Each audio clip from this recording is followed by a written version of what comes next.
राजा मिलिंद तसेच नागसेन भन्ते यांचे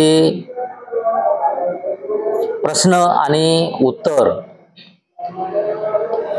असा जे काही उल्लेख आहे, असे मिलिंद प्रश्न हा धम्मग्रंथ, या धम्मग्रंथामध्ये आपण कालपर्यंत बघितलेलं होतं की पुनर्जन्म आणि त्यानंतर जे काही आपले 5 इंद्रिय आहेत, तर या 5 इंद्रियाचा आणि आपला काय संबंध असतो, त्या 5 इंद्रियाला एकत्र करता येते का, पुन्हा त्याचं विघटन करता येते का, या बाबतीत आपण सर्व प्रश्न बघितले होते।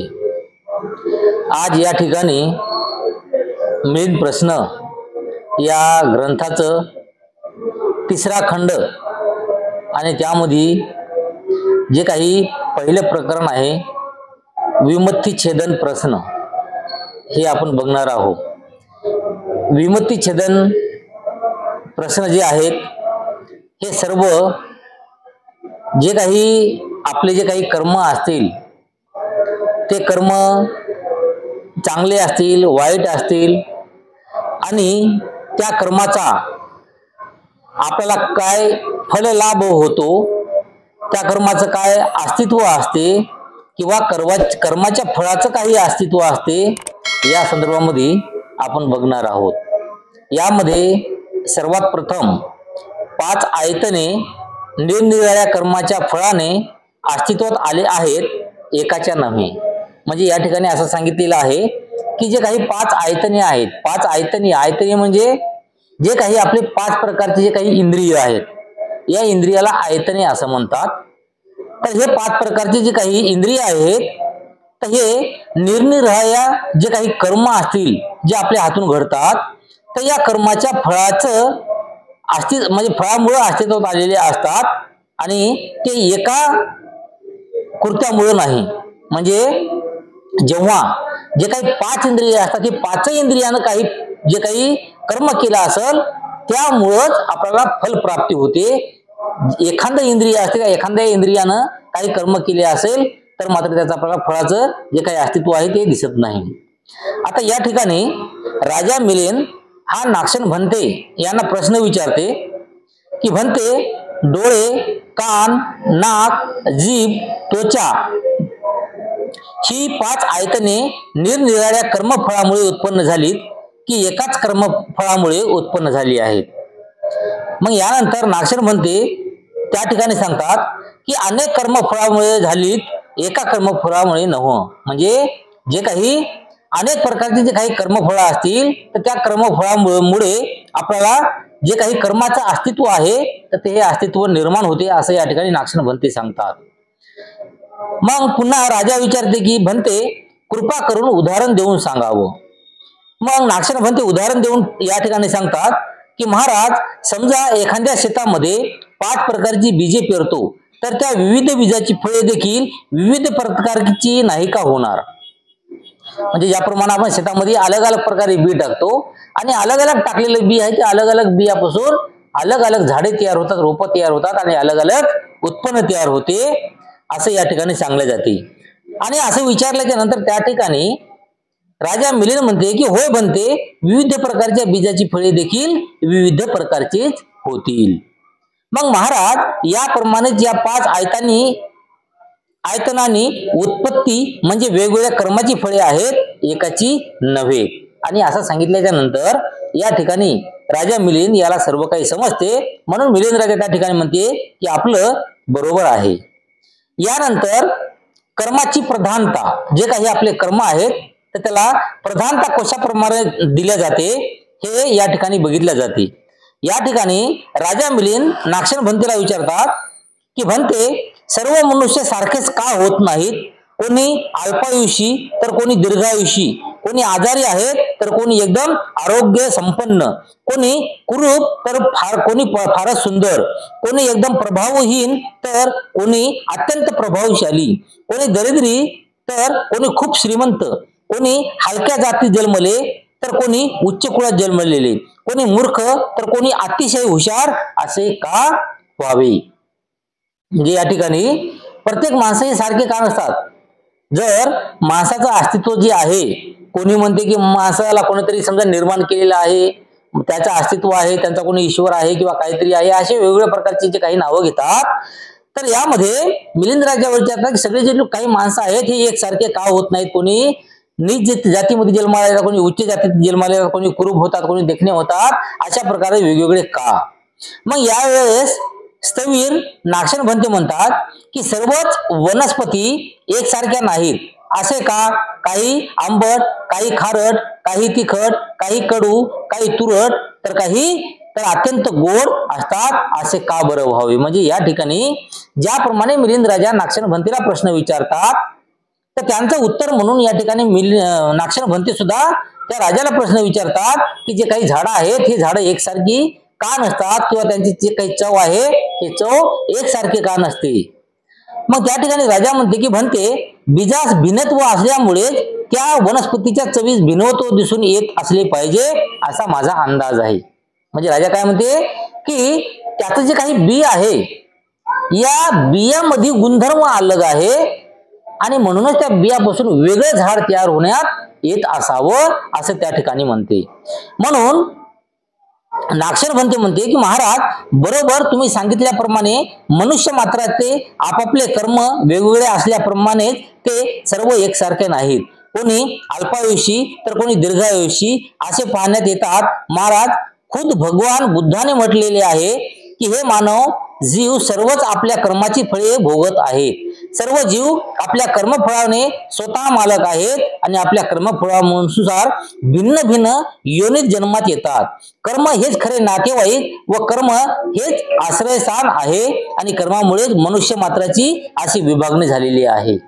म्हणजे या ठिकाणी नागशेन-भंते काय सांगतात की ज्याप्रमाणे एखादं बीज असेल तर बीजाचा जे गुणधर्म असते तर त्या गुणधर्मानुसार त्या बीजापासून रोप तयार होते आणि त्या रोपामध्ये झाडामध्ये जे काही अलग अलग गुणधर्म तयार होतात. कोणी आंबट होते, कोणतं झाड खारट होते, कोणतं कडू होते, कोणतं गोड होते. तर अशा प्रकारात जे काही मानवी जात आहे, माणसं सुद्धा आहेत, तर या माणसाचं सुद्धा या ठिकाणी सांगितले जाते की भगवान बुद्धानं सुद्धा या प्रकारचं सांगितलेलं आहे की मानव जातीमध्ये किंवा मानवामध्ये त्यांची जे काही म्हणजे प्रत्येक मानव हा पहिल्या काळातले जे काही आपले कर्म असतील तर त्या कर्माचा भोग भोगतो आहे आणि त्यामुळं प्रत्येकाचे कर्म अलग असतात. त्यामुळं प्रत्येक जण हे अलग अलग योनीमध्ये जन्माला येतात. आणि असं सांगण्याच्या नंतर या ठिकाणी मिलिंद राजा म्हणतात की भंते, आपण बरोबर सांगितलेले आहे. यानंतर मनुष्याने सदैव प्रयत्नशील असावे अशा संदर्भातला या ठिकाणी राजा मिलिंद यांनी प्रश्न विचारला. तेव्हा राजा म्हणते की भंते, आपण म्हणाले होते की सध्या स्थितीत दुःखाचा नाश करण्यासाठी आणि भविष्यात येणाऱ्या दुःखात पायबंद घालण्यासाठी म्हणून आम्ही प्रवर्जित होतो. म्हणजे याच्या अगोदर बघितलं होतं की नागशेन-भंतेनं जे काही प्रवर्जितच्या संदर्भामध्ये मिलिंद राजाने प्रश्न उपस्थित केला होता त्यावेळेस नागशेन-भंते यांनी सांगितलं होतं की जे काही सध्या स्थितीमध्ये असलेलं काही दुःख असेल तर या दुःखाचा नाश करण्यासाठी आणि भविष्यामध्ये आपल्या जीवनामध्ये कधी दुःख तयार होऊ नये, दुःख येऊ नये या गोष्टीसाठी आम्ही प्रज्वलित होतो. मग असं तुम्ही जे सांगलेलं आहे तर या संदर्भात या ठिकाणी प्रश्न विचारले जाते की दुःखास पायबंद घालण्यासाठी आपण प्रवर्जित होतो असे म्हणाले होतात. तर या ठिकाणी नागशेन-भंते म्हणतात की होय महाराज, मी असे सांगितलेले आहे. मग नागशेन-भंते राजा या ठिकाणी म्हणते की भंते, परंतु आपण प्रवर्जित होऊन भिक्षू बनता हे पुनर्जन्मीच्या फळामुळे की या जन्मी यासाठी प्रयत्न करण्यासाठी. म्हणजे या ठिकाणी मिलिंद राजा विचारते की तुम्ही जे काही प्रवर्जा घेतलेली आहे आणि प्रवर्जा घेऊन जे काही भिक्षुक बनलेले आहेत तर हे पहिल्या काळामध्ये काही कर्मफळ जे आहे तर त्या कर्मफळामुळे बनले की या जन्मामध्ये काही प्रयत्न करण्यासाठी बनलेले आहात. तर यानंतर स्थविर म्हणतात की महाराज, जे काही पुनर्जन्मीचे कर्मफळ लाभायचे ते तर आपोआपच लाभणार. परंतु जे काही दुःख निवारण्याच्या दृष्टीने करणे शिल्लक आहे त्यासाठी येथून पुढचे प्रयत्न करावे लागणार आहेत. म्हणजे या ठिकाणी स्थविर म्हणतात की गेल्या जन्मातले किंवा याच्या अगोदरचे जे काही कर्म आहेत माझे, तर त्या कर्माचं फळ हे मी बदलू शकणार नाही. कारण तर ज्याप्रमाणे रोप लावतो आणि त्याप्रमाणे त्या रोपापासून म्हणजे एखादी बी लावतो आणि त्याप्रमाणे त्या बियाचा गुणधर्म असणारा एखादं झाड त्या ठिकाणी तयार होते, याप्रमाणेच माझे सुद्धा जे काही आधीचे कर्म आहेत, या कर्माचे जे काही फळ आहे ते फळ मी बदलू शकत नाही, त्याचं तर फळ मला मिळणारच आहे. परंतु येथून पुढं जे काही फळ मिळणार आहे त्या फळापासून मुक्त होण्यासाठी किंवा जे काही वाईट फळ मिळणार आहे त्याच्यापासून सांभाळण्यासाठी मी या ठिकाणी जे काही प्रवर्जा घेतलेली आहे. मग या ठिकाणी राजा म्हणते की कृपा करून उपमा देऊन स्पष्ट करून सांगावा. मग भंते म्हणतात की महाराज, तहान लागल्यानंतर आपण एखादी विहीर किंवा तळे खोदाव्यास सुरू करता ही काय, जेणेकरून पाणी प्यावयास मिळावे. म्हणजे या ठिकाणी नागशर भंते काय म्हणतात की आपल्याला एखाद्या वेळेस तहान लागल्यानंतर जर आपण एखादी विहीर खोदायला सुरुवात केली किंवा एखाद्या तळ बनवायला सुरुवात केली की बाबा मला काय विहीर खतायची आहे, मग तिथं पाणी लागल आणि मग ते पाणी मी पिईल, मला तहान लागलेली आहे. तर अशा प्रकारे तुम्ही खोदायला सुरुवात करता की जेणेकरून पाणी प्यायला आपल्याला मिळेल. पण त्या ठिकाणी महाराज म्हणते, आपलं राजा म्हणते की नाही म्हणते. मग महाराज याप्रमाणे पुनर्जन्मीचे कर्मफळ व आपोआपच लाभणार, परंतु जे काही दुःख निवारण्याच्या दृष्टीने करणे शिल्लक आहे त्यासाठी येथून पुढचे करावे लागणार आहे. म्हणजे या ठिकाणी सांगितले असते की ज्याप्रमाणे आपल्याला कधी ना कधीतरी तहान लागणार आहे हे माहित आहे, आपल्याला पाणी प्यावं लागते हे माहित आहे, तर तहान लागल्याच्या नंतर विहीर खोदण्यापेक्षा अगोदरच विहीर खोदून ठेवायची आणि त्याच्यानंतर जेव्हा आपल्याला तहान लागली की तहान लागल्या लगेच आपल्याला पाणी पिता येईल. आणि याचप्रमाणे या जीवनामध्ये माझ्या हातून पुढं काही बी दुःख घडू नये किंवा काही वाईट कर्म घडू नये आणि यासाठी मी प्रवर्जा घेतलेली आहे असं सांगतात. एवढं ऐकल्याच्या नंतर सुद्धा राजा म्हणते की कृपया करून दुसरं एखादं उदाहरण देऊन समजून सांगावं. मग महाराज, भूक लागल्यानंतर आपण शेतीची मशागत, धानाची पेरणी, कापणी कराव्यास सुरुवात करता की काय, जेणेकरून भात खाण्याकरता मिळावा. आता या ठिकाणी दुसरं एक उदाहरण देतात की नागशर भंते म्हणतात की महाराज, आपल्याला भूक लागली तर त्यासाठी भूक लागल्याच्या नंतर एखाद्या शेताचं समजा आपल्याला जे काही नांगरणी वखरणी असते, जे काही मशागत असते ते मशागत आपण त्या शेतामध्ये करतो, त्यानंतर त्याच्यामध्ये बी टाकतो, त्याचा मोठे होत येतो, पुन्हा त्याची कापणी खुरपणी जे काय ते करतो आणि नंतर त्याचं जे काही खाद्य आहे समजा, तर ते खाद्य त्या ठिकाणी तयार करतो का असं त्या ठिकाणी विचारतो. आणि यावर राजा म्हणते नाही म्हणते महाराज, याप्रमाणे पुनर्जन्मीची फळे तर आपोआपच मिळतात, परंतु दुःख निवारण्याच्या दृष्टीने काही शिल्लक आहे यासाठी या जन्मात प्रयत्न करावेचे असतात. आणि अशाप्रमाणे ज्याप्रमाणे भूक पुन्हा लागणार आहे कधी ना कधी मला, म्हणून मी अगोदरच काही ना काही तयारी केली पाहिजे, शेत नांगरलं पाहिजे, वखरलं पाहिजे आणि त्याच्यानंतर ते बी टाकलं पाहिजे, त्याचं उत्पन्न घेतलं पाहिजे.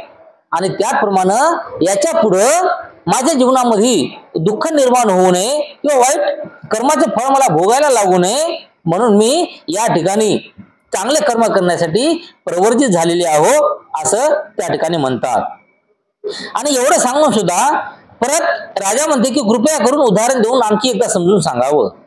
मग महाराज, आपल्या विरुद्ध युद्ध सुरू झाल्यानंतर आपण खंदक खोदणे, तटबंदी उभारणे, दीपस्तंभ उभारणे, बुरुज बांधणे, सैन्यासाठी धान्याची जमवाजमव करणे, हत्ती घोड्याचा शिकवण देणे, रथ, धनुष्य, तलवारी तयार करणे इत्यादी कामे करण्यास आपण सुरुवात करता की काय. या ठिकाणी दुसरं उदाहरण या ठिकाणी नागशर भंतेने दिलेलं आहे की आपल्या राज्यामध्ये जर दुसऱ्या राज्यासोबत युद्ध करायचं असेल तर जेव्हा युद्ध होईल त्याच्यानंतर तुम्ही सैन्य गोळा करता का, तयार करता का, त्याच्यानंतर काही खड्डे खोदता का, त्याच्यामध्ये लपता आलं पाहिजे, त्याच्यानंतर काही दीपस्तंभ उभारणं किंवा काही एखादं बुरुज तयार करणं की बाहेरच्या सैनिकांना आपल्याच्यात हल्ला नाही केला पाहिजे, त्याच्यानंतर सैन्यासाठी लागणाऱ्या धान्याची जमवाजमव करणं, त्याच्यानंतर जे काही हाती असतील घोडे असतील याला आपण शिकवून देतो, त्या शिकवणीनुसार त्यांना आपल्याला लढाईमध्ये कामी येतात. मग त्याला जेव्हा लढाई सुरुवात होते तेव्हा तुम्ही त्याला शिकवून देता का? मग यानंतर सुद्धा राजा म्हणते की नाही बनते महाराज, याप्रमाणे पुनर्जन्माची फळे ही आपोआपच मिळतात, परंतु जे काही शिल्लक आहे त्या पूर्तीसाठी खरे प्रयत्न या जन्मात करायचे असतात. म्हणजे पुढे काही जे तयारी करायची असते तर ते तयारी करण्यासाठी आपण आतापासून तयार असलं पाहिजे, असं या ठिकाणी नाक्षरबंदी सांगतात. भगवान बुद्धाने देखील म्हटलेले आहे की प्रसन्न राहून बुद्धिमान माणसाने असेच कार्य करावे की जेणेकरून त्यामुळे आपले हित होईल. जो मूर्ख गाडीवान विस्तारण व सरळ मार्ग सोडून आडमार्गाने खास खडकाच्या मार्गाने आपली गाडी हाकून त्यामुळे गाडीचा कणा मोडून तो संकटात सापडतो, तद्वतच हे मूर्ख व दुबळ्या मनाचे लोक सद्धर्माकडे दुर्लक्ष करतात आणि अधर्माच्या नादी लागून मृत्यूच्या जबड्यात जाऊन पडल्यावर आपला नाश पाहून पराभव पत्करून अंतःकरणात पूर्वक दुःखी होतात. आणि यांची जाणीव ठेवून शहाण्या माणसाने दृढतापूर्वक कर्म सिद्धांताकरिता सतत प्रयत्नशील राहिले पाहिजे. म्हणजे या ठिकाणी असं सांगितले जाते की नाक्षर म्हणतात की आपलं जीवन जे काही समोरील जीवन आहे तर ते समोरचं जीवन हे दुःखामध्ये जाणता आपल्या जीवनामध्ये सुख निर्माण झालं पाहिजे. आपल्या हातून कोणतेही वाईट कर्म घडले नाही पाहिजे. यासाठी माणसानं जर एखादा जो काही मूर्ख माणूस आहे तर तो मूर्ख माणूस एखादा गाडी हाकलत असेल आणि गाडी हाकलता तो चांगला मार्ग सोडून जर आडमार्गाने जात असेल तर आडमार्गाने त्या रस्त्यानं दगड राहतील, काही उंच नीच राहील आणि अशामध्ये ती गाडी आदळून ती गाडी पूर्ण तुटून जाईल. तर त्यासाठी आपण चांगल्या मार्गाने गेलं पाहिजे आणि चांगल्या मार्गाने जाऊन जे काही असं गाडी तुटून जाईल म्हणजे आपले जे जीवन नाश होणार आहे तर या जीवनाचं आपण कल्याण करून घेतलं पाहिजे, असं भगवान बुद्धानं सुद्धा सांगितलेलं आहे, असं या ठिकाणी नाक्षरबंदी म्हणतात. यानंतर स्वाभाविक अग्नी व नरकीय अग्नी. आता यामध्ये जे काही अग्नी आहेत तर याच्यामध्ये एक तर स्वाभाविक प्रकारचा अग्नी यासाठी ठिकाणी सांगलेला आहे आणि दुसरा म्हणजे जे नरकाचा अग्नी म्हणतात, ज्या नरकामध्ये खुरपळल्या जाते अशा प्रकारचा जे काही अग्नी आहे याचं उदाहरण या ठिकाणी सांगलेलं आहे. या ठिकाणी राजा म्हणते तुम्ही लोक सांगत असता की स्वाभाविक अग्नीपेक्षा नरकीय अग्नी अधिक प्रखर आहे. स्वाभाविक अग्नीमध्ये एखाद्या लहान दगड टाकला असता तो दिवसभर फुंकल्या जाऊन देखील नष्ट होणार नाही, परंतु नरकीय अग्नी पडून मोठमोठे दगड ही त्या क्षणी भस्म होऊन जातात आणि यावर माझा मुळीच विश्वास बसत नाही. शिवाय तुम्ही लोक असेही म्हणता की ज्यांना ते पुनर्जन्म होते ते त्या नरकीय अग्नीत हजारो वर्षापर्यंत पडून राहून देखील नाश पावत नाही आणि याच विधानावर माझा मुळीच विश्वास नाही. म्हणजे या ठिकाणी राजा म्हणते की जे काही स्वाभाविक अग्नी आहे, साधारणतः अग्नी आहे आणि एक आहे दुसरा नरकीय अग्नी, ज्या अग्नीमध्ये जर आपण वाईट कर्म करून या अशा नरकीय अग्नीमध्ये पडलो तर त्या ठिकाणी जे काही म्हणजे वर्षानुवर्ष काळाने काळ त्या अग्नीमध्ये आपल्याला भस्मसात व्हावं लागतं, जळून निघावं लागतं असं तुम्ही म्हणता. तर या संदर्भामध्ये काहीतरी समजून सांगा म्हणून या ठिकाणी राजा म्हणते. मग त्यावर स्थवीर म्हणाले की महाराज, सुसर, कासव, कुंभीर, मोर व कबूतर यांच्या माझ्या लहान लहान खडे खात नाहीत काय? आता या ठिकाणी जे काही उदाहरण सांगितलेलं आहे स्थवीराने की जे काही सुसर हे काही जे प्राणी आहेत छोटे छोटे, तर असे सुसर असेल, कासव असेल, कुबीर असेल, मोर असेल किंवा कबूतर असेल यांचे जे काही माद्या आहेत तर हे माद्या जे काही लहान लहान खडे असतात हे खडे सुद्धा खातात. मग हे खडे खात नाहीत काय असा त्या ठिकाणी प्रश्न निर्माण होते. मग यावर राजा म्हणते की होय म्हणते खातात. हे खडे त्यांच्या पोटात जाऊन पचत नाहीत काय? मग परत या ठिकाणी बनते म्हणतात की जे काही खडे हे जे काही छोटे छोटे प्राणी आहेत तर हे प्राणी छोटे छोटे खडे खातात, मग त्याच्या पोटात पचत नाहीत काय? मग यावर राजा म्हणते की होय म्हणते, पचून त्याची पाणी पाणी होते, म्हणजे खड्याची सुद्धा पाणी पाणी होते, जे काही लहान प्राणी असतील पक्षी असतील त्यांना जे खडे खाल्ल्याच्या नंतर. मग त्याच्या गर्भातील पिल्ले सुद्धा पचतात काय, कारण ते देखील त्याच्या पोटातच असतात. मग या ठिकाणी असा प्रश्न उपस्थित केला जाते की सवीर म्हणतात जर हे जे काही छोटे छोटे पक्षी असतील प्राणी असतील तर यांचे जे काही माद्या आहेत तर हे माद्या छोटे छोटे खडे खातात आणि ते खडे जे पचवतात. मग जे न पचणारी गोष्ट आहे असे खडे जर त्याला पचत असतील मग त्याच्या पोटामध्ये जर एखादं बाळ असेल किंवा पिल्लू असेल तर ते पिल्लू सुद्धा पचते काय त्याला. अशा प्रकारे या ठिकाणी एक प्रश्न तयार करतात. मग त्यानंतर राजा म्हणते की नाही म्हणते पिल्ले पचू शकत नाहीत. ते का म्हणते, मला असे वाटते की आपल्या कर्माच्या परिणामामुळे त्या गर्भात पिलाचा नाश न होता ते नाशापासून आपली सोयीस्कर सुटका करून घेतात. आणि यानंतर या ठिकाणी राजा खुदच म्हणते की मला असं वाटते की जे काही छोटे पिल्ले असतात हे छोट्या पिल्ल्यानं कोणतंही वाईट कर्म केलेलं नसते आणि त्यांनी कोणतंही वाईट कर्म केलेलं नसते, यामुळं त्यांचं त्या ठिकाणी पचन होत नाही आणि त्या पचनामधून त्याची सुटका होते. महाराज याप्रमाणे त्यांचे कर्मफळ तसे असल्या कारणाने नरकीय अग्नीत उत्पन्न होणारे जीव तेथे हजारो वर्षापर्यंत पकत राहतात, परंतु नाश पावत नाहीत. तेथे त्यांचा पुनर्जन्म होतो, तसेच त्यांची वाढ होते व ते मृत्यूही पावतात. आणि या ठिकाणी नागशर म्हणतात की याप्रमाणे आपले जे काही कर्म आहेत तर या कर्माचं जे काही पूर्वीचे जे काही कर्म असतात तर हे कर्म पचत नाहीत, परंतु नवीन होणारे जे काही कर्म असतील हे कर्म आपण जे प्रवचित झाल्या कारणानं आपण पुढे असे वाईट कर्म करत नाही असं ते त्या ठिकाणी सांगतात.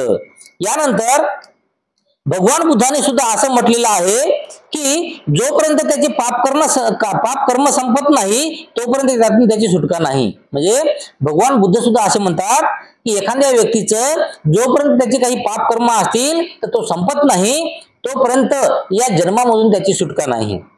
मग या ठिकाणी राजा म्हणते की कृपा करून एखादं उदाहरण देऊन स्पष्ट करून सांगावं. मग महाराज सिंह, वाघ, चिता आणि कुत्रा यांच्या मागे अत्यंत कठीण हाडे व कठीण असे मांस खातात की नाही. म्हणजे जे काही कुत्रे असतील, चिते असतील, वाघ असतील, जे काही सिंह असेल हे पूर्ण मांसाहारी प्राणी आहेत. मग असे मांसाहारी प्राणी दुसऱ्या एखाद्या प्राण्याला मारून त्याचं पूर्ण मांस खातात, त्याच्या हड्ड्या सुद्धा खातात आणि अशा हड्ड्या किंवा मांस त्याला पचते की नाही. मग राजा म्हणते की होय म्हणते ते खातात. मग अशी कठीण हाडे त्यांच्या पोटात व जठरात गेल्यावर पचून नष्ट होतात की नाही. मग राजा म्हणते की होय म्हणते ते पचून नष्ट होतात. मग त्याच्या पोटातील गर्भस्थ पिल्ली सुद्धा नष्ट होतात काय. मग या ठिकाणी भंते म्हणतात की जर समजा अशा प्रकारचे काही खाल्लेले हाडे असतील, मांस असेल, ते मांस हाडे जर त्यांनी पचवत असतील मग त्याच्या पोटामध्ये असलेला जे काही गर्भ असेल, जे काही पिल्लू असेल तर हे पिल्लू सुद्धा ते पचवतात काय.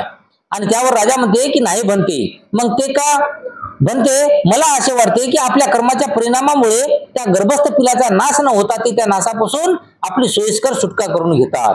आणि अशाप्रमाणे या ठिकाणी सुद्धा राजा असा म्हणते की मला असं वाटते जे काही आपले कर्म आहेत तर त्या कर्माच्या परिणामामुळे त्या गर्भस्थ पिलाचा नाश न होता त्या नाशापासून आपली सोयीस्करपणे सुटका करून घेतात. म्हणजे त्यांची कोणतेही वाईट कर्म नसतात म्हणून ते तिथं पचल्या जात नाहीत असं त्या ठिकाणी म्हटलं जाते.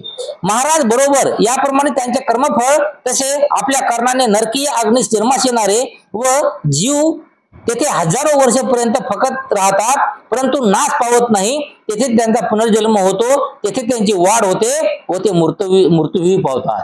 म्हणजे अशाच प्रकारे जर कोणाचे वाईट कर्म जर असतील तर वाईट कर्म असल्यानंतर तो नरक योनीमध्ये जन्माला येतो. त्या ठिकाणी खूप सारं अग्नी नरक आहे आणि त्या अग्नी नरकामध्ये परत पुन्हा हा माणूस तेथेच जन्माला येतो, तेथेच लहानाचा मोठा होतो, त्या ठिकाणी म्हातारा होतो, त्या ठिकाणी मरतो आणि परत त्या ठिकाणी जन्माला येतो. अशा प्रकारे त्या ठिकाणी तो सारखं आपलं जीवन जगत असतो. यानंतर सुद्धा या ठिकाणी परत राजा म्हणते की कृपया करून पुन्हा एखादं उदाहरण देऊन समजून सांगा. मग महाराज सुकुमार क्षत्रिय स्त्रिया, सुकुमार ब्राह्मण स्त्रिया आणि सुकुमार अमीर उमराव स्त्रिया करडे पदार्थ किंवा करडे मांस खातात की नाही. आता या ठिकाणी जे काही स्त्रिया आहेत, जे क्षत्रियाचे असतील, ब्राह्मणाचे असतील, कोणत्याही जातीतले असतील, तर ते स्त्रिया मांस खातात की नाही असा प्रश्न या ठिकाणी नागसेन भंते यांनी केला. मग राजा म्हणते होय भंते खातात. मग महाराज मग असे कठीण पदार्थ त्यांच्या उदरात जाऊन पचतात की नाही, म्हणजे अशा प्रकारचे खाल्लेले काही मांस असते तर हे कठीण अशा प्रकारचं मांस त्याच्या पोटामध्ये पचते की नाही. मग राजा म्हणते होय भंते पचते. मग त्यांच्या उदरातील गर्भस्थ मुले सुद्धा पचतात काय. मग ज्याप्रमाणे बाहेरून खाल्लेलं मांस हे त्यांच्या पोटामध्ये जर पचत असेल तर त्यांच्या गर्भामध्ये असलेलं जे काही बाळ असेल हे सुद्धा पचायला पाहिजे. पण या ठिकाणी राजा म्हणते की नाही म्हणते ते शक्य नाही. मग ते का म्हणून म्हणते मला वाटते की आपल्या कर्माच्या परिणामामुळे त्या बालकाचा पचून नाश न होता त्या नाशापासून त्याचे अस्तित्व कायम राहते. महाराज बरोबर या उदाहरणाप्रमाणे नरकीय प्राण्याचे कर्मफळ तसेच असल्या कारणाने नरकीय आग्नेत येणारे जीव हजारो वर्षापर्यंत तेथेच पकत राहतात, परंतु त्याचा नाश होत नाही आणि तेथे त्यांचा पुन्हा पुन्हा पुनर्जन्म होतो, तेथे त्यांची वाढ होते, तेथे त्यांचा मृत्यू होतो आणि जोपर्यंत त्याचे कर्मफळ नाश होत नाही तोपर्यंत त्याचे हे जीवनचक्र सतत चालू असते. आणि अशा प्रमाणात जे काही नरक या ठिकाणी अग्नी सांगलेला आहे तर त्या नरक अग्नीमध्ये असा व्यक्ती जातो आणि तिथे गेल्याच्या नंतर त्याचं पूर्ण जीवन काळ जोपर्यंत त्याचं पूर्ण जे काही नरक यातना असतील भोगायच्या किंवा त्याचे जे काही वाईट कर्म असतील यांचं जोपर्यंत भरती होणार नाही तोपर्यंत तो जन्माला येत राहतो, मरत राहतो, जन्माला येत राहतो, मरत राहतो, अशा प्रकारचं आहे असं या ठिकाणी नागसेन भंते सांगतात. मग राजा म्हणते भंते आपण उत्तम रीतीने समजून सांगितलेलं आहे. यानंतर जगाचा आधार कोणता, जे काही जग आहे तर हे जग कशाचे आधार आहे याच्यावर या ठिकाणी राजा मिलिंद हे प्रश्न विचारतात. राजा म्हणते की भंते तुम्ही लोक म्हणता की पृथ्वी पाण्यावर थांबलेली आहे, पाणी हवेवर थांबलेले आहे आणि हवा अंतरावर थांबलेली आहे. या विधानावर सुद्धा माझा विश्वास बसत नाही. म्हणजे ज्याप्रमाणे जे काही विज्ञान आहे तर हे विज्ञान काय सांगते की जे काही पृथ्वी आहे ती पृथ्वी पाण्यावर थांबलेली आहे, हवेमध्ये तरंगलेली आहे, ते पाणी हवेवर थांबलेलं आहे आणि हवा अंतरावर थांबलेली आहे. म्हणजे असं एकदम म्हणजे आदर असलेल्या चेंडूसारखी पृथ्वी थांबलेली आहे असं तुम्ही म्हणता, परंतु माझा या गोष्टीवर विश्वास बसत नाही. कारण तर जे काही ब्राह्मणी धर्म आहे तर त्या ब्राह्मणी धर्मामध्ये जे काही पृथ्वी आहे तर ही पृथ्वी कोठे टेकलेली आहे असं सांगितलेलं होतं की जे एक भल्ला मोठा नाग आहे त्या नागाच्या फणीवर ही पृथ्वी टेकलेली आहे किंवा त्यात तरलेली आहे असं सांगते. आणि अशामुळं या ठिकाणी राजा सुद्धा म्हणतो की तुम्ही जे काही असं सांगता यावर माझा सुद्धा विश्वास नाही. मग या ठिकाणी स्थविराने धम्मकरणात पाणी घेऊन मिलिंद राजा समजावून सांगितले महाराज जसे पाण्यात हवेचा आधार आहे तसेच त्या पाण्याला सुद्धा हवेचा आधार आहे.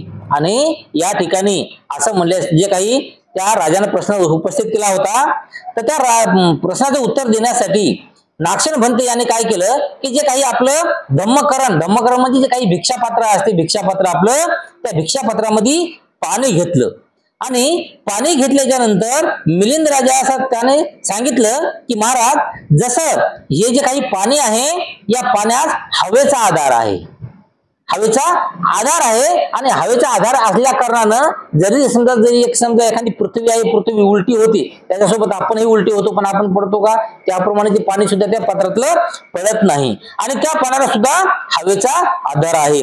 म्हणजे पाण्याला हवेचा आधार आणि हवेला पाण्याचा म्हणजे दोन्ही एकूण एकाला आधार आहेत असं म्हणतात. मग असं ऐकल्याच्या नंतर त्या ठिकाणी मिलिंद राजा म्हणतात की भंते फारच छान. त्यानंतर निरोध आणि जे काही निर्वाण आहे या संदर्भामध्ये या ठिकाणी राजा प्रश्न उपस्थित करते.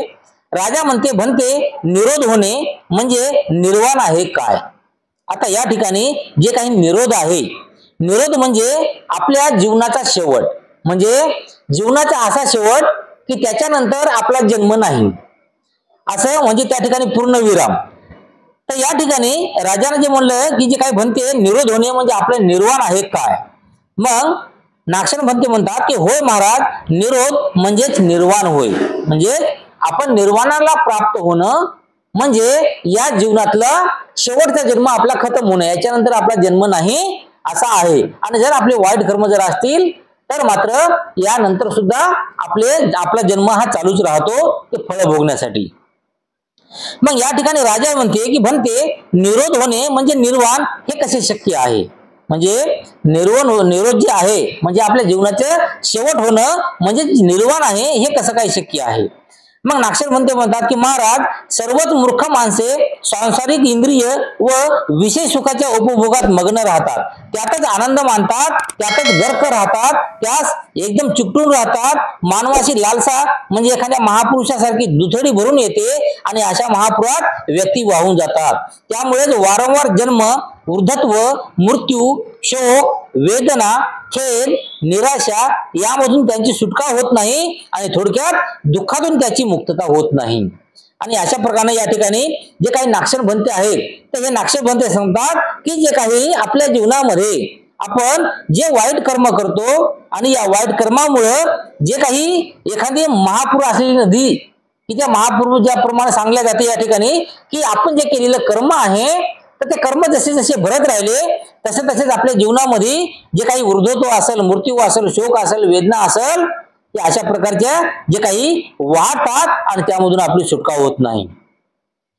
मग या ठिकाणी नागशेठ म्हणतात की परंतु महाराज, शहाणे लोक भगवंताचे अनुयायी अशा इंद्रिय व विषय सुखाच्या मोहजाळ्यात फसत नाहीत, त्यात ते आनंद मानत नाहीत, त्यात गर्क होऊन चिकटून राहत नाहीत. त्यामुळे त्यांची लालसा निरोध पावल्यामुळे जीव इच्छा निरोध पावते आणि जीव इच्छा निरोध पावल्यामुळे पुनर्जन्म थांबतो आणि पुनर्जन्म नसल्यामुळे जन्म, मृत्यू, वृद्धत्व, मरण, शोक, वेदना व निराशा इत्यादी सर्व दुःख समूळ जागच्या जागी थांबते.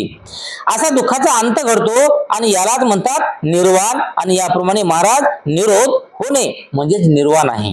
म्हणजे या ठिकाणी नागशेठ असं सांगतात की भगवान बुद्धांना असं सांगितलेलं आहे की जे काही भगवान बुद्धाचे अनुयायी आहेत तर ते अनुयायी किंवा भिक्खू हे आपल्या जीवनामध्ये जे काही वाईट कर्म असतील या वाईट कर्माचा नाश करून त्या ठिकाणी प्रवर्जित होऊन त्या ठिकाणी जे काही चांगले कर्म असतात तर ते कर्म अवलंबतात, ते चांगले कर्म करतात आणि त्यामुळं त्यांना जे काही असं वृद्धत्व असेल, मरण असेल, शोक असेल, वेदना असेल, अशा कोणत्याही दुःखाला समोर जावं लागत नाही आणि यामुळं तो त्यांचा निरोध होतो आणि निरोध म्हणजे निर्वाण होय. यानंतर निर्वाण लाभ कोण करतो अशा संदर्भामध्ये सुद्धा या ठिकाणी राजा मिलिंद यांनी प्रश्न उपस्थित केला. राजा मिलिंद म्हणते निर्वाण पदाचा लाभ सर्वोच्च व्यक्तींना होतो काय. म्हणजे या ठिकाणी जे काही निर्वाणाचा जे काही लाभ असते तर ते सर्वच व्यक्तींना होऊ शकते काय. मग नागशेठ म्हणतात की नाही महाराज, निर्वाण पदाचा लाभ सर्वच व्यक्तींना होत नाही. जे कोणी सदाचारी पुण्यकर्म करील, विश्वसनीय व मान्य करण्यास योग्य अशा गोष्टीची जाणीव करतील, त्याच्या गोष्टीचा त्याग करतील, आचरण करण्यालायक गोष्टी आचरणात आणतील, साक्षात्कार करून घेतील, तेच निर्वाण पदाचा लाभ करून घेऊ शकतात. म्हणजे या ठिकाणी नागशेठ सांगतात की आपल्या जीवनामध्ये निर्वाण पदाचा लाभ करण्यासाठी असे व्यक्ती जे आहेत तर ते नेहमी आपल्या जीवनामध्ये पुण्यकर्म करतात, विश्वास ठेवण्यासारखे कर्म करतात आणि विश्वासाला मान्य करण्यासारखे कर्म करतात आणि जे काही गोष्टी ते प्रत्येक गोष्टी जाणीवपूर्वक ज्याला जाणीव ठेवून करतात आणि त्या गोष्टीचा जे काही वाईट गोष्टी आहेत अशा वाईट गोष्टीचा तो त्याग करतात आणि आचरण करण्यासाठी सर्व काही आपल्या याच्यामध्ये सम्यक आचरण करतात जीवनामध्ये आणि साक्षात्कार करून घेतात आणि अशामुळं ते निर्वाण पदाचा लाभ करून घेतात असं या ठिकाणी नागशेठ म्हणतात. आणि त्यानंतर मिलिंद राजा म्हणते फारच छान. यानंतर निर्वाण सुख निर्वाण न मिळवताही कळते. आता या ठिकाणी निर्वाण सुख जे आहे तर ते निर्वाण न मिळवताही आपल्याला कळते अशा प्रकारचा या ठिकाणी प्रश्न विचारतात. तर राजा म्हणते ज्याला निर्वाण पद लाभले नाही त्यास निर्वाण पद किती सुखदायक आहे याची जाणीव असते का. म्हणजे आपल्याला निर्वाण पद लाभलं नाही परंतु म्हणजे आपण ज्या मार्गाने गेलोच नाही पण तरीही सुद्धा त्या मार्गाचा जे काही माहिती असते तर ती माहिती आपल्याला असते काय असं या ठिकाणी राजा मिलिंद विचारतात. मग नागशर म्हणते म्हणतात की होय महाराज, ज्याला निर्वाण पद लाभले नाही त्या व्यक्ती देखील सुद्धा निर्वाण पदाची सुखाची जाणीव असते. मग म्हणते स्वतः निर्वाण पदाचा लाभ न करता त्या सुखाची कशी काय त्यांना जाणीव होते. महाराज, ज्याचे हातपाय तोडले नाहीत अशा व्यक्तीस हातपाय तोडल्यामुळे होणारे दुःख माहीत नसते काय. म्हणजे एखादा व्यक्ती असेल आणि त्या व्यक्तीला हात आहेत, पाय आहेत, म्हणजे त्याचे हातपाय तोडले नाहीत, पण तरीही सुद्धा त्याला जर विचारलं की हातपाय तोडल्याच्या नंतर माणसाला काय काय व्यथा येतात, काय काय संकट येतात, तर तो सर्व काही सांगू शकतो. म्हणजे हातपाय तोडल्याच्या नंतर काय काय वेदना होतात हे हातपाय न तोडता सुद्धा त्याला कळू शकते. त्याचप्रमाणे जो व्यक्ती निर्वाण पदाला पोहोचला नाही त्या व्यक्तीला सुद्धा निर्वाण पद काय आहे हे समजते. मग त्या ठिकाणी हातपाय तोडल्याच्या नंतर जे काही दुःख आहे तर हे त्याला माहित असते की नाही असं विचारल्याच्या नंतर त्या ठिकाणी राजा म्हणते की होय बनते, माहित असते. मग ते कसे काय बनते, ज्याचे हातपाय तोडलेले असतात त्यांचे रडणे व तळपणे पाहून यात दुःख आहे याची जाणीव त्यास होते. मग महाराज, याप्रमाणेच निर्वाण पद प्राप्त केलेल्या लोकांच्या शब्दातून ओसरणारा संतोष व प्रीतियुक्त आनंद पाहून त्यांना निर्वाण लाभ झाला नाही त्यांना सुद्धा निर्वाण सुखाची जाणीव होते. आणि असं सांगल्याच्या नंतर त्या ठिकाणी राजा उत्तम रीतीने जे काही मला समजून सांगितलेलं आहे असं त्या ठिकाणी म्हणते. आता यानंतर या ठिकाणी जे काही अशा प्रकारचे जे काही कर्म असतात या कर्माचे जे काही फळ अशा संबंधीचे प्रश्न या ठिकाणी परत आणखी राजा या ठिकाणी विचारते की जे काही भगवान बुद्ध आहेत तर या भगवान बुद्धाचे जे काही अस्तित्व आहे की नाही अशा संदर्भामध्ये या ठिकाणी राजा प्रश्न उपस्थित करते.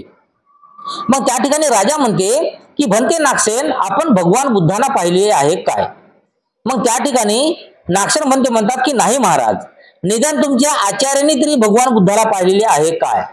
तरीही नागसेन म्हणतात नाही महाराज. मग म्हणते असे आहे तर भगवान बुद्ध झालेच नाही असे म्हणावे लागेल. म्हणजे अगर भगवान बुद्धाला तुम्ही बघितलेलं नसेल किंवा तुमचे जे काही आचार्य आहेत त्यांनी सुद्धा बघितलेलं नसेल तर मग भगवान बुद्ध कदाचित झालेच नाहीत असं म्हणावं लागेल असं त्या ठिकाणी मिलिंद राजा प्रश्न उपस्थित करते. मग त्या ठिकाणी नागसेन त्या राजाला म्हणते की महाराज, हिमालय पर्वतावरील ऊ या नावाची नदी तुम्ही पाहिली आहे काय. म्हणजे हिमालय पर्वत जे आहे त्या हिमालय पर्वतावर एक ऊ नावाची नदी आहे. मग ही नदी तुम्ही पाहिलेली आहे का. आता यांचं जे काही ठिकाण होतं यांच्या ठिकाणापासून हिमालय हा खूप लांब होता म्हणून ते तुम्ही पाहिलेला आहे का असं म्हणल्याच्या नंतर राजा सुद्धा म्हणते की नाही म्हणते, मी पाहिलेलं नाही. तर मग अशीच नदी नाही असेच म्हणावे लागेल का. मग नागसेन काय म्हणतात की जर ही तुम्ही बघली नाही तर मग ऊ नावाची नदी नाही आहे असंच म्हणावं की काय. पण त्या ठिकाणी अशी नदी आहे, मी किंवा माझ्या वडिलांनी जरी ती पाहिली नसली तरी ती नदी आहे हे खरं आहे. मग राजा काय म्हणते की अशा प्रकारची जी काही नदी आहे हे जरी मी बघितली नसेल, माझ्या वडिलांनी बघितली नसेल तरी पण ती नदी आहे हे मात्र खरं आहे.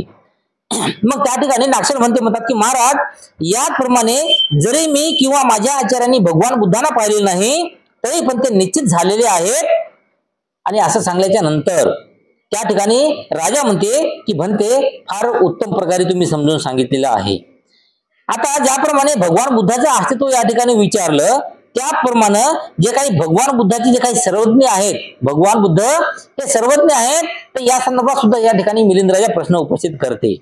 आणि त्या ठिकाणी राजा म्हणते की भंते, भगवान बुद्ध सर्वज्ञ आहेत काय. आता सर्वज्ञ म्हणजे सर्व काही जाणणारे, सर्वच जाणणारे, प्रत्येकाच्या मनातलं जाणणारे, सर्व काही. आता आपण बघितलेलं आहे भगवान बुद्धाने त्यांचा धम्म हा ग्रंथ वाचताना जो कोणी उपासक असेल, भंते असेल, शत्रू असेल, या सर्वांना त्यांनी अगोदरच ओळखून होते आणि अशाप्रमाणे त्यांना सर्वज्ञ असे म्हणत गेले. मग या ठिकाणी प्रश्न असा निर्माण झालेला आहे समजा की राजाने विचारलेला प्रश्न की भगवान बुद्ध सर्वज्ञ आहेत काय. मग नागसेन म्हणतात की होय महाराज, भगवान बुद्ध सर्वज्ञ आहेत आणि त्यांची तुलना कोणाशीही करता येणार नाही. मग राजा म्हणते ज्या भगवान बुद्धांना तुम्ही स्वतः पाहिलेलं नाही ते सर्वज्ञ होते असे का असे म्हणता. म्हणजे तुम्ही भगवान बुद्धाला कधी बघितलेलं नाही तर मग ते सर्वज्ञ होते, सर्व काही जाणणारे होते, तर हे तुम्ही कसं काय म्हणू शकता. मग नागसेन म्हणतात की महाराज, ज्यांनी महासागर कधी पाहिला नाही त्यांना महासागर खोल, अथांग व गंभीर आहे आणि गंगा, यमुना, आचीवर्ती, सरयू आणि मही या पाचही मोठमोठ्या नद्या त्यात जाऊन मिळतात, तरी पण त्यांचे पाणी कमी किंवा जास्त झालेले दिसून येत नाही, हे त्यांना कळते काय? म्हणजे या ठिकाणी ज्याप्रमाणे राजा प्रश्न उपस्थित करतो भगवान बुद्धाबद्दल, त्याचप्रमाणे जे काही या ठिकाणी जे काही भंते आहेत ते भंते सुद्धा अशा प्रकारचा प्रश्न निर्माण करतात की एखादा जो काही महासागर आहे आणि त्या महासागरामध्ये अनेक प्रकारच्या नद्या जाऊन मोठमोठ्या नद्या, जे मोठमोठ्या नद्या त्या समुद्रामध्ये जाऊन भिडतात आणि या नद्याचं पूर्ण पाणी त्या समुद्रामध्ये जाऊन थांबते. पण कितीही पाणी गेलं तर समुद्र मात्र भरत नाही, त्याचं कधी समुद्राची पातळी कधी वर येत नाही किंवा समुद्र कधी भरत नाही. आणि अशाच प्रकारे जे काही भगवान बुद्ध आहेत तर हे भगवान बुद्ध सुद्धा सर्वज्ञ आहे असं हे कळते असं म्हणतात. मग त्या ठिकाणी राजा म्हणते की याची जाणीव मला आहे, जे काही समुद्र आहे या समुद्रामध्ये मोठमोठ्या नद्या जातात पण समुद्र कधी भरत नाही याची जाणीव मला आहे. मग नागसेन म्हणते की महाराज, याप्रमाणे निर्वाण पदाचा लाभ करून घेतलेले भगवान बुद्धाचे श्रावक महान आहेत. जे श्रावक जर असे आहेत तर त्यांचे गुरु भगवान बुद्ध किती महान असले पाहिजे असे आम्ही निश्चितच सांगतो. म्हणजे ज्याप्रमाणे मोठमोठ्या जे काही नद्या आहेत, जे नद्या दुथडी वाजून सुद्धा त्या समुद्रामध्ये जातात, मग त्या समुद्रातली जे काही पाणी असते त्या पाण्याची गंध आपल्याला लागत नाही. म्हणजे त्याप्रमाणे त्या जे काही नद्या आहेत हे नद्या एखाद्या भिक्खूला समजावं. मग नदीमध्ये जसं पाण्याचं पाणी किती आहे सांगू शकत नाही, त्याप्रमाणे भिक्खू जे आहेत या भिक्खू हे सर्व काही जाणणारे आहेत हे सुद्धा आपण समजतो. मग भिक्खू एवढे हुशार असतील, एवढे काही जाणकार असतील, तर मग त्यांची जे गुरु आहेत, म्हणजे नदी ज्या समुद्रात जाते ते समुद्र किती मोठा असेल त्याप्रमाणे जे असे भिक्खू आहेत ते भिक्खूचे गुरु हे किती सर्वज्ञ असतील हे समजून जाते असं म्हणतात. आणि एवढं सांगण्याच्या नंतर या ठिकाणी राजा म्हणते की भंते नागसेन, आपण अगदी बरोबर बोलले. यानंतर जे काही बुद्धाचं जे काही सर्व ज्ञान आहे तर या सर्व ज्ञानाबद्दल सुद्धा या ठिकाणी राजाने प्रश्न विचारला. राजा म्हणाला की भंते, काय हो भगवान बुद्धाचे परमश्रेष्ठत्व दुसऱ्यांना कळू शकते काय? म्हणजे भगवान बुद्ध हे परमश्रेष्ठत्व होते तर हे त्यांचं परमश्रेष्ठत्व हे दुसऱ्याला कळू शकते काय? मग भंते म्हणतात की होय महाराज, कळू शकते. भंते, ते कसे कळू शकते बरे? महाराज, फार वर्षापूर्वी तिस्सस्तवीर नावाचे एक प्रसिद्ध लेखक होऊन गेले. ते होऊन गेल्यास आता बरीच वर्षे लोटली, तेव्हा लोकांना त्यांच्याविषयी कसे काय समजले? आता या ठिकाणी भंते नागसेन हे सुद्धा प्रश्न निर्माण करतात की फार दिवसापूर्वी म्हणजे फार वर्षापूर्वी तिस्स नावाचे एक स्थवीर होते, ते एक लेखक होते आणि ते लेखक असे होऊन गेलेले आहेत. आणि त्याने ते लेखक होऊन गेल्याच्या नंतर बराच काळ लोटलेला आहे, बरेच वर्ष लोटलेली आहेत. परंतु ते जे होते या संदर्भामध्ये लोकांना आता माहित आहे की नाही? तर त्यानंतर जे राजा म्हणते की त्याने जे काही लिहून ठेवलेलं साहित्य आहे ते लेखक होते, या लेखकाने जे काही लिहून ठेवलेलं आहे तर त्याच्यावरून आपल्याला असं कळते की असे लेखक कधी ना कधी ते होऊन गेलेले आहेत. मग भंते म्हणतात की महाराज, ज्यांना धर्माची जाणीव आहे त्यांना भगवान बुद्ध सर्वज्ञ होते हे समजलेच पाहिजे, कारण बुद्ध धर्माची शिकवण भगवान बुद्धाने दिलेली आहे. मग अशाच प्रकारे अगोदर कोणी एखादा लेखक होऊन गेलेला आहे तर तो लेखकाच्या संदर्भामध्ये आता जे काही लिहून ठेवलेलं आहे, जे काही साहित्य आहे त्या साहित्यामधून आपल्याला कळते की असा कोणीतरी लेखक होऊन गेलेला आहे. त्याचप्रमाणे जे काही भगवान बुद्धाने धम्म दिलेला आहे तर तो धम्म आता लोकांमध्ये प्रचलित आहे, भिक्खूमध्ये प्रचलित आहे. त्या धम्माचा प्रसार भिक्खू लोक करत आहेत. आणि याचाच अर्थ असा होते की कधी काळी भगवान बुद्ध सुद्धा होऊन गेलेले आहे आणि भगवान बुद्धानं खुद हे धम्म भिक्खूंना सांगितलेलं आहे. आणि असं सांगितल्यानंतर राजा म्हणते की आपण अगदी अचूक सांगितलेले आहे. यानंतर जे काही भगवान बुद्धाचा धम्म आहे तर या धर्माबद्दल सुद्धा या ठिकाणी प्रश्न उपस्थित केला जाते. या ठिकाणी राजा मिलिंद म्हणाला की भंते, आपणास धर्माची जाणीव झालेली आहे काय? म्हणजे जे काही धर्म आहे तर या धर्माची जाणीव आपल्याला झालेली आहे काय? मग भंते म्हणते की महाराज, आपण भगवान बुद्धाच्या उपदेशानुसार बुद्ध श्रावकाने धर्म समजून घेण्याचा प्रयत्न करावाच पाहिजे, तरच ते त्यानुसार आचरण करू शकतील. आता या ठिकाणी जे काही धर्म आहे या धर्माची जाणीव तुम्हाला झालेली आहे का असं म्हणल्याच्या नंतर नागसेन भंते काय म्हणतात की जे काही भगवान बुद्धाचा धर्म उपदेश आहे, तर हे धर्म उपदेश एखाद्याला कोणाला समजून घ्यायचा असेल, ऐकून घ्यायचा असेल, तर त्यासाठी धर्म समजून घेण्याचा आपण प्रयत्न केला पाहिजे. आपण जर प्रयत्न केला तर आपल्याला धर्म समजेल, नाही तर समजणार नाही. आणि धर्म समजून त्या धर्मानुसार आपण आचरण सुद्धा केलं पाहिजे. मग त्यानंतर राजा म्हणते की भंते, आपले कथन संयुक्तिक आहे. यानंतर जे काही संक्रमण आहे, तर संक्रमण न होता पुनर्जन्म, तर या संदर्भामध्ये सुद्धा या ठिकाणी राजाने प्रश्न उपस्थित केलेला आहे. राजा म्हणते की भंते, व्यक्तीचे संक्रमण होत नाही, मग पुनर्जन्म कसा होतो? आता आपण हे भगवान बुद्ध आणि त्यांचा धम्म या ग्रंथामध्ये बघितलेलं आहे की जे काही व्यक्तीचं संक्रमण म्हणजे जे काही व्यक्तीचा आत्मा आहे, तर त्या आत्म्याचं संक्रमण. आणि भगवान बुद्धाने सांगितलेलं आहे जे काही आत्मा आहे, आत्मा ही वस्तू नसते किंवा आत्म्याचा पुनर्जन्म होत नाही. मग पुनर्जन्म कशाचा होते? जे काही पंचधातूपासून आपलं शरीर बनलेलं असते, तर त्या शरीर बनल्याच्या नंतर त्या शरीर जेव्हा मृत होते, तेव्हा त्या शरीरामधून ज्या पंचधातू पासून हे शरीर बनलेले असते, ते पंचधातू हे अलग अलग विग्रह होतात आणि त्यांचा पुनर्जन्म होतो. आणि अशाच प्रमाणे या ठिकाणी सुद्धा म्हणतात की जे काही व्यक्ती आहे त्या व्यक्तीच्या आत्म्याचं संक्रमण होत नाही, मग पुनर्जन्म कसा होतो असा या ठिकाणी राजा प्रश्न करतो. मग भंते म्हणतात की महाराज, एका शरीरातून दुसऱ्या शरीरात जीव संक्रमण करीत नसला तरी पुनर्जन्म होतो, हे खरे आहे. मग या राजाच्या बोलण्यावर प्रश्नावर उत्तर असं सांगतात की एखादा जीव हा एखाद्या या शरीरातून त्या शरीरात जात नाही, हे खरं आहे, परंतु माणसाचा पुनर्जन्म होतो, हे सुद्धा खरे आहे. मग भंते, हे कसे घडते? कृपया करून उदाहरण देऊन स्पष्ट करावे. मग नागसेन भंते म्हणतात की महाराज, एका दिव्याने दुसरा दिवा पेटविला तर तो दिवा दुसऱ्या दिव्यात प्रवेश करून संक्रमण घडवितो, असे म्हणता येईल काय? म्हणजे या ठिकाणी नागसेन भंतेने उदाहरण सांगितलं की एक दिवा घेतला आपला, किंवा आता एक मेणबत्ती घेतली आपली, आणि एका मेणबत्तीनं दुसरी मेणबत्ती पेटवली, तर या मेणबत्तीचा ते पुनर्जन्म आहे का? नाही. हे वेगळं आहे, ते वेगळं आहे, फक्त याच्यापासून ते प्रवृत्त झालेलं आहे. तर असं म्हणता येईल का म्हणल्याच्या नंतर त्या ठिकाणी सुद्धा राजा म्हणते की नाही भंते, असे कसे म्हणता येईल? मग महाराज, याप्रमाणे संक्रमण न घडता पुनर्जन्म होतो. कृपया करून अजून एखादे उदाहरण देऊन समजून सांगा, असं त्या ठिकाणी राजा विचारते. मग महाराज, तुमच्या गुरुनी शिकवलेली एखादी कविता तुम्हाला आठवते काय? म्हणजे हे जे काही उदाहरण आहेत बघा, हे दोन्ही उदाहरण आपण भगवान बुद्ध आणि त्यांचा ग्रंथ जे काही आहे यामध्ये भगवान बुद्धाचा धम्म सांगताना आपण ऐकलेलं आहे. मग याच्यामध्ये राजाला हे नागसेन भंते म्हणते की महाराज, तुमच्या गुरुने एखादी शिकवलेली कविता तुम्हाला आठवते काय? आणि त्यानंतर राजा म्हणते की होय, आठवते. मग महाराज, ती कविता आपल्या गुरुच्या मुखातून कायमची निघून तुमच्या संक्रमण करून आलेली आहे का? म्हणजे तुम्ही जे काही कविता केलेली आहे तर त्या कवितेचा पुनर्जन्म झाला का?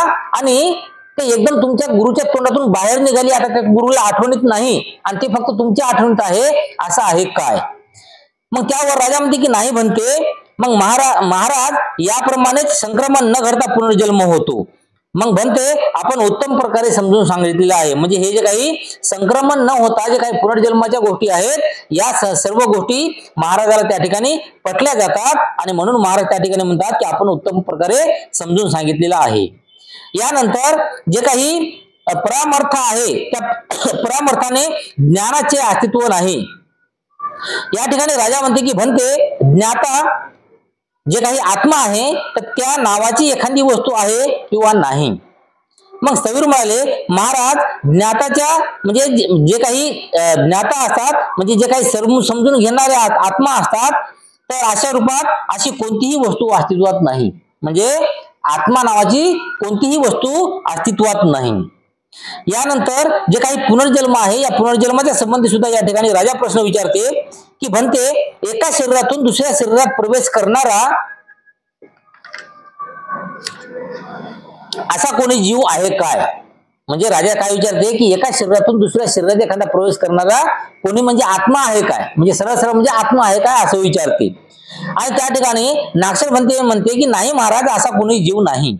म्हणते एका शरीरातून दुसऱ्या शरीरात प्रवेश करणारा कोणी जीव नाही, तर मग तो आपल्या वाईट कर्मफळापासून मुक्त झाला असेच म्हणावे लागेल.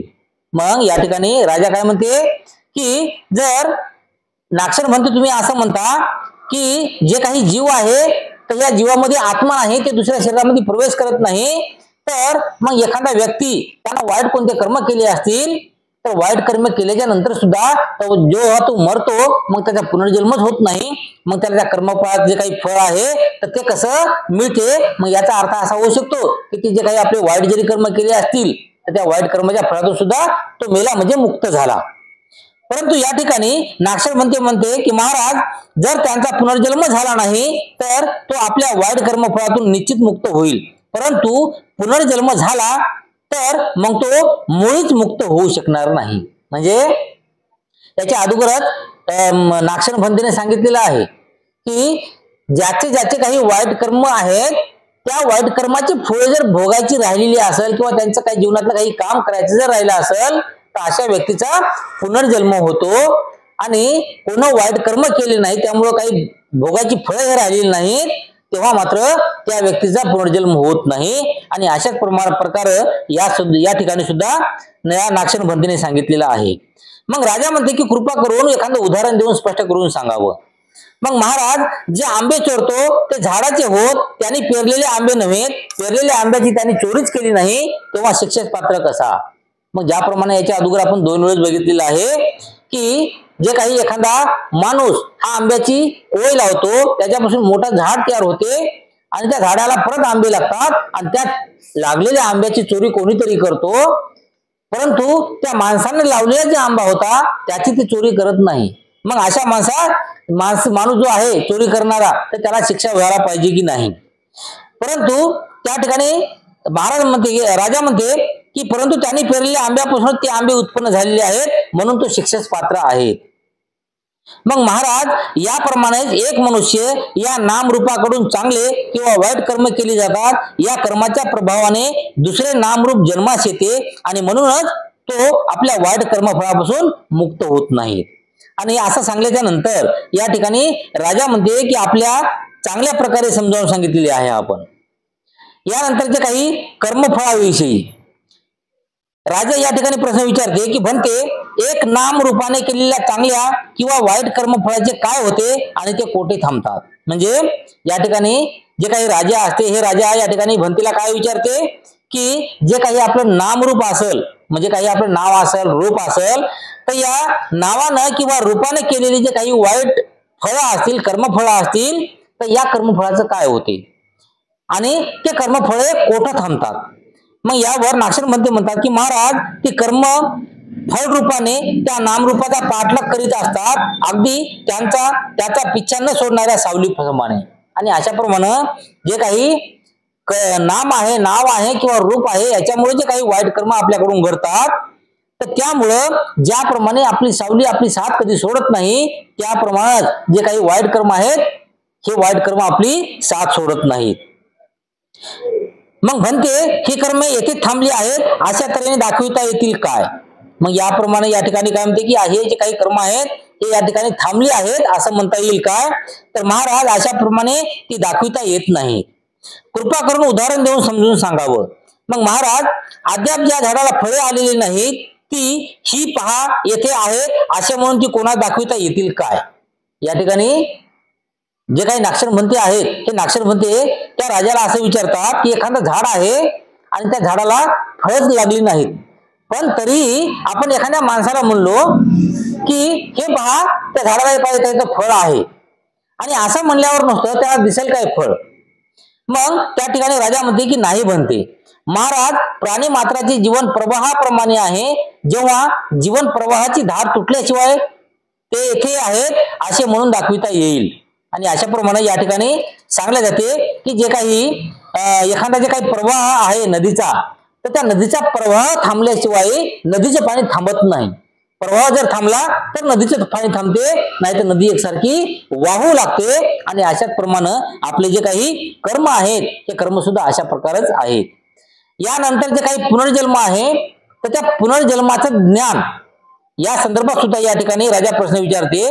राजा म्हणते की म्हणते आपण पुन्हा जन्मास येणार आहोत अशी पूर्व जाणीव जो पुनर्जन्मास येतो त्यास असते काय? म्हणजे या जे काही एखादा व्यक्ती पुनर्जन्मामध्ये आला, याला मी मागच्या जन्मात सुद्धा होतो आणि आता माझा पुनर्जन्म झालेला आहे असं त्या दिसते काय? आणि त्यावर नागसेन म्हणतात की होय महाराज, यास त्याची जाणीव होती. मग कृपा करून उदाहरणाने समजून सांगावे. महाराज, एखाद्या शेतकऱ्याने शेतीची पेरणी केलेली असून पाणी पाऊस चांगला झाला व उभे असलेले पीक चांगले आले तेव्हा धान्य भरपूर पिकेल याची जाणीव त्यास असणार की नाही? म्हणजे या ठिकाणी समजा सर्व मोसम चांगला आहे, पेरलेली पिके सुद्धा चांगली उगवली, पाऊस सुद्धा चांगला पडला, मग एवढं सगळं झाल्याच्या नंतर आपल्याला पीक चांगलं होईल की नाही होईल या संदर्भात त्या शेतकऱ्याला माहित असते की नाही? असं विचारल्याच्या नंतर त्या ठिकाणी राजा म्हणते की होय बनते, याची जाणीव त्यास असलीच पाहिजे. मग महाराज, याचप्रमाणे पुन्हा जन्म घेणाऱ्या व्यक्तीस आपण पुन्हा जन्मास येणार आहोत अशी त्यात जाणीव असते. आणि त्या असं सांगितल्यानंतर त्या ठिकाणी राजा म्हणते की बनते आपण उत्तम रीतीने पटवून सांगितलेले आहे. आता या पुनर्जन्माच्या नंतर निर्वाण जे काही आहे तर या निर्वाणानंतर व्यक्तिमत्वाचा जे काही लोप होतो त्या संदर्भात सुद्धा या ठिकाणी प्रश्न विचारलेला आहे. राजा म्हणाला बनते खरोखर बुद्ध होऊन गेले काय? आणि नागसेन म्हणतात होय महाराज, निश्चितपणे होऊन गेले. मग म्हणते आता ते कोठे आहेत ते तुम्ही दाखवू शकाल काय? मग महाराज, आपण भगवान बुद्धांना महापरिनिर्वाण प्राप्त झाले अशा स्थितीत भगवंत दुसऱ्या व्यक्तीच्या रूपात व्यक्त होण्यासारख्या अवस्थेत ते आता राहिलेले नाही, त्यामुळे आता त्यांना दाखविणे शक्य नाही. म्हणजे भगवान बुद्धाला निर्वाण प्राप्त झालं होतं आणि नागसेन पंथाने समजून सांगितलं आहे की निर्वाण पद प्राप्त झाल्याच्या नंतर माणसाला पुढचा जन्म येत नाही. आणि असा असल्या कारणाने नागसेन पंथ म्हणतात की भगवान बुद्धाला निर्वाण पद प्राप्त झालेलं आहे, त्यामुळे त्यांचा पुढचा जन्म झाला नाही आणि यामुळं ते कोठे आहेत हे दाखवता येणे शक्य नाही. मग राजा म्हणते की म्हणते एखादं उदाहरण देऊन समजून सांगा. मग महाराज, जळून विझलेल्या अग्नीच्या ज्वाला या येथे आहेत असे म्हणून दाखविता येईल काय? त्या ठिकाणी नागसेन म्हणते काय म्हणते की एखादा जाळ तयार झालेला आहे लाकडाचा समजा, आणि लाकडाचा जाळ तयार झाल्याच्या नंतर ते पूर्ण जळून गेलेलं आहे, नुसती राख तिथं उरलेली आहे. मग राख जेव्हा तिथं उरलेली आहे तेव्हा आपण जर म्हणलं की अगोदर जे अग्नी पेटलेला होता ते अग्नी मला दाखवा, तर अशा प्रकारचा अग्नी आपल्याला दाखवता येईल काय? मग त्या ठिकाणी राजा म्हणते की नाही म्हणते, ज्याला ज्वाला आता पूर्णपणे विझून गेलेल्या आहेत. म्हणजे राजा काय म्हणते की आता जे काही आग आहे ही आग आता पूर्णपैकी विझून गेलेली आहे, त्यामुळे आता आग आपल्याला दाखवता येणार नाही. मग नागसेन म्हणते की महाराज, याप्रमाणे भगवान बुद्ध महापरिनिर्वाणात गेलेले आहेत, आता दुसऱ्या व्यक्तीच्या रूपात व्यक्त होण्यासारखे त्यांचे अस्तित्व शिल्लक राहिलेले नाही आणि त्यामुळे त्यांना दाखविता येणे शक्य नाही.